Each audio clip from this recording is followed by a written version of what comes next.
नमस्कार बच्चों, दर्शन BEd college की ऑनलाइन क्लास में आपका स्वागत है।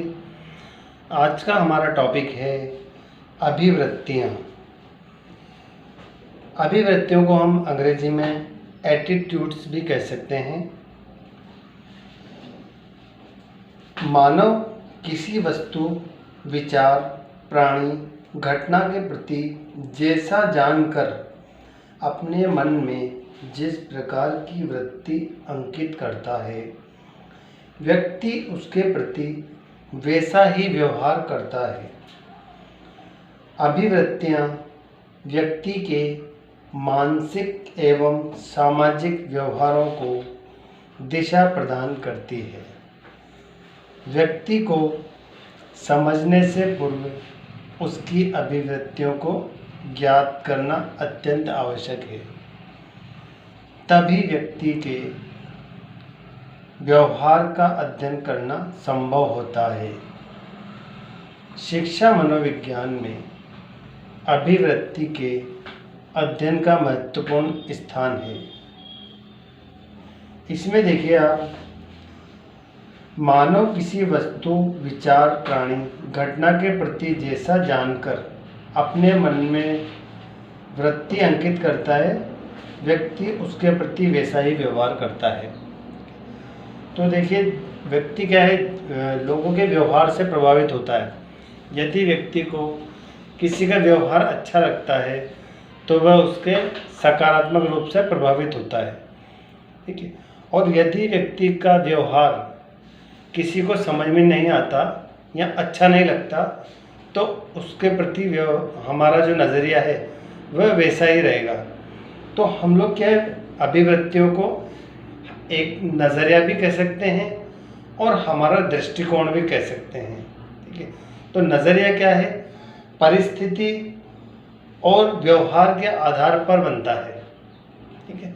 हमारा दृष्टिकोण, जो हमारा देखने का नज़रिया है, हम व्यक्ति से किस प्रकार प्रभावित हो रहे हैं, व्यक्ति की किस बात से हम लोग प्रभावित हो रहे हैं या व्यवहार से प्रभावित हो रहे हैं, हमारी जो दृष्टिकोण है वो सकारात्मक है या नकारात्मक है, ये हमारी अभिवृत्तियाँ जो एटीट्यूड्स होते हैं उसके आधार पर डिपेंड करते हैं और हमारी रुचि के आधार पर भी डिपेंड करते हैं कि हम लोग किसी व्यक्ति, प्राणी या जीव के प्रति किस प्रकार का व्यवहार रखते हैं। तो ये क्या है, हमारा अभिवृत्तियाँ होती हैं। अभिवृत्ति शब्द की उत्पत्ति लैटिन भाषा के एप्टस शब्द से हुई, जिसका अर्थ योग्यता या सुविधा है। अभिवृत्ति से तात्पर्य व्यक्ति के किसी घटना, प्राणी, विचार या वस्तु के प्रति वृत्ति का दृष्टिकोण से है। जो दृष्टिकोण उन प्राणी, घटनाओं तथा वस्तुओं के प्रति हमारे व्यवहारों को एक निश्चित दिशा प्रदान करता है, ठीक है। तो हम लोग जैसा व्यवहार करेंगे, हमारी नज़रिए की जो दिशा है वो भी उसी ओर जाएंगे। यदि हम किसी के व्यवहार से सकारात्मक रूप से प्रभावित हैं तो हमारी जो नज़रिया है वो सकारात्मक रहेगा, हम लोग उसके बारे में अच्छी सोच रखेंगे। यदि हम किसी के विचारों से कुप्रभावित हैं तो हमारे विचार भी नकारात्मक ही होंगे। अब हम अभिवृत्ति की कुछ परिभाषाएं देखते हैं। सबसे पहले हम देखेंगे जेम्स ड्रेवर के अनुसार। जो जेम्स ड्रेवर जो मनोवैज्ञानिक हैं, उनके अनुसार अभिवृत्ति किसी अनुभव या प्रतिक्रिया करने की तत्परता से संबंधित किसी राय, रुचि या उपदेश का लाभ या अधिक स्थायी संगठन है, ठीक है। स्थायी संगठन का मतलब होता है हम लोगों ने सामने वाले के व्यवहार के प्रति जो दृष्टिकोण बनाया है वो हमारा स्थायी हो चुका है। अब हमारा जो नज़रिया है वो किसी भी परिस्थिति में परिवर्तित नहीं होगा। एक परिभाषा और देखिए आप, क्रेच एंड कुशफील्ड के अनुसार अभिवृत्ति को व्यक्ति के व्यक्तिगत संसार के कुछ पहलुओं से संबंधित अभिप्रेरणात्मक, संवेगात्मक, प्रत्यक्षात्मक तथा संज्ञानात्मक प्रतिक्रियाओं के स्थायी संगठन के रूप में परिभाषित किया जा सकता है। ठीक है, संज्ञान भी देखो, संज्ञान हमारे होती है ज्ञान इंद्रियों, हमारे इंद्रियों के अनुसार हम लोग जो सीखते हैं वो हम संज्ञानात्मक होता है। प्रत्यक्षात्मक मतलब हम लोग देख कर। ठीक है, अभिप्रेरणा हमें मिल रही है किसी के व्यवहार से, तो हम लोगों के संवेग जागृत हो रहे हैं, तो इस आधार पर हम लोगों को क्या है, एक दृष्टिकोण बनेगा।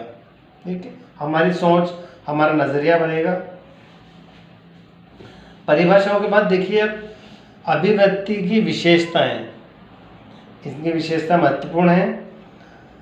पहली विशेषता है, यह व्यक्ति की स्वाभाविक प्रतिक्रिया है।